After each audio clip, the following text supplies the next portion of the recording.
नमस्कार मित्रों, हमारे इस लालित्य यूट्यूब चैनल में आप सब लोगों का स्वागत है। आज हम बातचीत करेंगे रामाश्रयी शाखा की प्रवृत्तियों के विषय में। हिंदी साहित्य के इतिहास में इसे राम काव्य की संज्ञा से अभिहित किया गया है। हिंदी साहित्य के इतिहास में भक्ति काल का समय सन 1318 से 1643 ईस्वी तक माना गया है।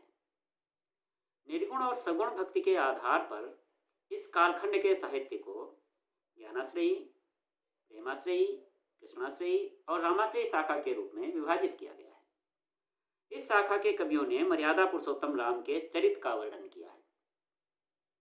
राम चरित्र के द्वारा ही जीवन के सभी क्षेत्रों के लिए धर्म, सदाचार एवं कर्तव्य का संदेश जन साधारण को हृदयंगम कराया जा सकता है।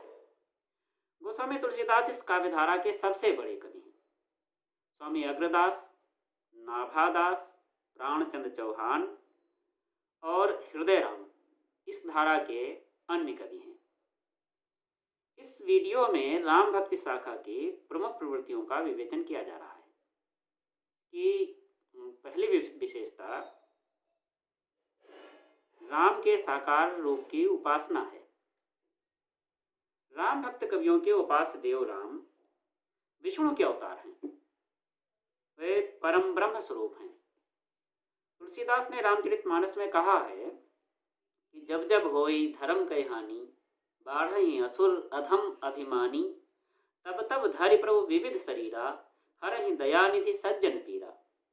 इनके राम में शील, शक्ति और सौंदर्य का समन्वय है। सौंदर्य में तो वे त्रिभुवन को परास्त कर देते हैं। शक्तिमत्ता में उनके समान कोई और नहीं है। व्यापक ब्रह्म निरंजन, निर्गुण विगत विनोद और सोज प्रेम भगत बस कौशल्या के गोद। एक बड़ी विशेषता इस कालखंड की है समन्वय की भावना, जो इस काव्यधारा की प्रमुख प्रवृत्ति है। आचार्य हजारी प्रसाद द्विवेदी तुलसी को लोकनायक की संज्ञा उनकी इसी समन्वय की भावना के कारण देते हैं। वे कहते हैं लोकनायक वही हो सकता है जो समन्वय कर सके, क्योंकि भारतीय जनता में नाना प्रकार की परस्पर विरोधनी संस्कृतियां, साधनाएं, जातियां, आचार, निष्ठा और विचार पद्धतियां प्रचलित हैं। तुलसी का सारा काव्य समन्वय की विराट चेष्टा है। लोक और शास्त्र का समन्वय, भक्ति और ज्ञान का समन्वय, पांडित्य और अपांडित्य का समन्वय है। रामचरितमानस शुरू से अंत तक समन्वय काव्य है। वे भक्ति और ज्ञान में कोई भेद नहीं मानते हैं, क्योंकि ये दोनों ही सांसारिक कष्टों को दूर करने वाले हैं। रामचरितमानस में लिखते हैं, कहाँ संत मुनि वेद पुराना, नहीं कछु दुर्लभ ज्ञान समाना, और भक्त ही ज्ञान ही नहीं कछु भेदा, उभय हर ही भव संभव खेदा। निर्गुण और सगुण के विद्वेष को मिटाते हुए तुलसी कहते हैं, अगुण ही सगुण ही नहीं कछु भेदा। शैव और वैष्णव में समन्वय स्थापित करते हुए तुलसी ने मानस में शिव और राम को एक दूसरे का उपासक चित्रित किया है।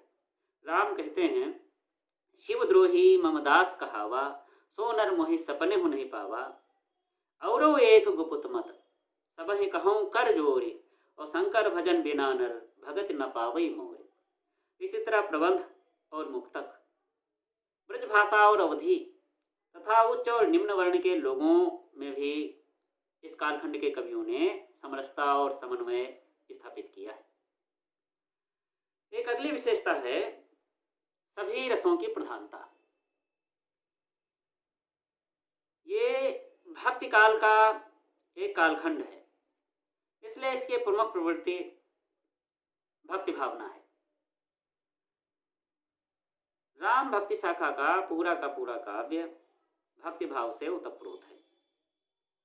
इसके अतिरिक्त चूंकि इस कालखंड में प्रबंध और मुक्तक दोनों तरह की रचनाएं रची गई हैं।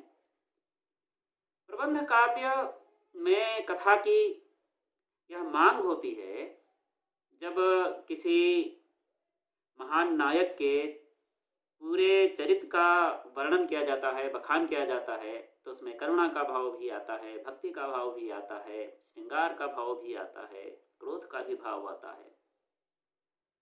इस कालखंड में कवियों ने लगभग सभी रसों को प्रमुखता दी है। जनक वाटिका के प्रसंग में श्रृंगार रस का मनोहारी वर्णन तुलसीदास ने किया है। लता ओट तब सखिन लखाए, श्यामल गौर किशोर सुहाए, देख रूप लोचन ललचाने, हर से जनु निज निधि पहचाने, इत्यादि इत्यादि। लक्ष्मण परशुराम संवाद के प्रसंग में सुंदर रौद्र रस का चित्रण किया गया है। रे नब बालक कालवश, बोलत तो संभार, धनु ही सम त्रिपुरार धनु, विदित सकल संसार। इस तरह चाहे उत्साह का भाव हो, चाहे क्रोध का भाव हो, चाहे रति का भाव हो, सबको स्थान दिया गया है। लक्ष्मण मूर्छा के प्रसंग में राम विलाप करते हुए करुणा की सारी सीमाएं पार कर देते हैं। वे कहते हैं, यथा पंख बिनु खग अति दीना, मन बिनु फनि करिवर कर हीना, असमम जीवन बंध बिनु दे तो ही, जो जड़ दैव जियावै मोही। अगली विशेषता है लोक मंगल की भावना। लोक मंगल भावना की दृष्टि से राम काव्य अत्यंत उपादेय है। इस युग का काव्य समग्र लोक का कल्याण करने वाला है। तुलसी की स्पष्ट घोषणा है, कीरत भनिति भूति फलि सोई, सुरसरि सम सब कहाँ हित होई। काव्य की दृष्टि से तुलसी के वही अंश उत्कृष्ट हैं जहाँ राम का चित्रण मानव के रूप में हुआ है। सच पूछिए तो चित्रण सर्वत्र राम का मानव रूप में ही हुआ है। वे ब्रह्म है, यह सूचना अवश्य तुलसी बीच बीच में दे दिया करते हैं। तुलसी के मंगल विवेक का गहरा संबंध राम की दीन बंधुता से है। दीन बंधु का मतलब दीनों का सहायक मात्र नहीं होता, बंधु मित्र और साथ देने वाले को कहते हैं। राम दीनों के दुख में उनका साथ देने वाले हैं, उनके सहायक मात्र नहीं। जिनसे हमारा हार्दिक संबंध होता है, हम उनकी सहायता नहीं करते, उनके दुख को बांटकर हम कृतार्थ होते हैं। राम मंगल भवन अमंगलहारी हैं और खिन्न उन्हें सर्वाधिक प्रिय हैं। गिरा रथ जल बीच सम, कहियत भिन्न न भिन्न, बंदों सीता राम पद, जिन्हि परम प्रिय खिन्न। मैंने पत्रिका में एक पद आया है जिसमें कवि ने राम को दीनों पर बिना सेवा के ही ध्रुवित करने वाला बताया है। ऐसो को उदार जग माही, बिनु सेवा जो द्रवय दीन पर, राम सरिस को नाही। इस प्रकार राम भक्ति शाखा के काव्य के मूल में लोक मंगल का भाव निहित है। राजा प्रजा, निर्बल सबल, वानर भालू, रीछ आदि प्राण मात्र की मंगलाशा से युक्त यह कविता अत्यधिक प्रभावशाली है। अगली प्रवृत्ति है सेवक सेवे भाव की भक्ति। राम भक्त कवियों ने अपने और राम के बीच सेवक और सेव्य भाव को स्वीकार किया है। गोस्वामी जी ने कहा है, सेवक सेव्य भाव बिनु भवन तरिय उरगाड़ी। राम भक्त कवियों का दृष्टिकोण उदार है। वे अन्य देवताओं की उपासना कर उनसे वरदान स्वरूप राम भक्ति की ही याचना करते हैं। तुलसी कहते हैं, मांगत तुलसीदास कर जोरे, बसव राम सिय मानस मोरे। रामश्री शाखा के कवियों के काव्य में नवधा एवं प्रपत्ति भक्ति के सभी तत्वों का भी सन्निवेश हुआ है। तुलसीदास ने तो स्वयं राम के मुख से सबरी को नवधा भक्ति का उपदेश दिलवाया है। वे लिखते हैं, प्रथम भगत संतन कर संगा, दूसर रतिमम कथा प्रसंगा, गुरुपद पंकज सेवा, तीसरी भगत यमान, चौथी भगत मम गुणगन, करिए कपट तजिगान।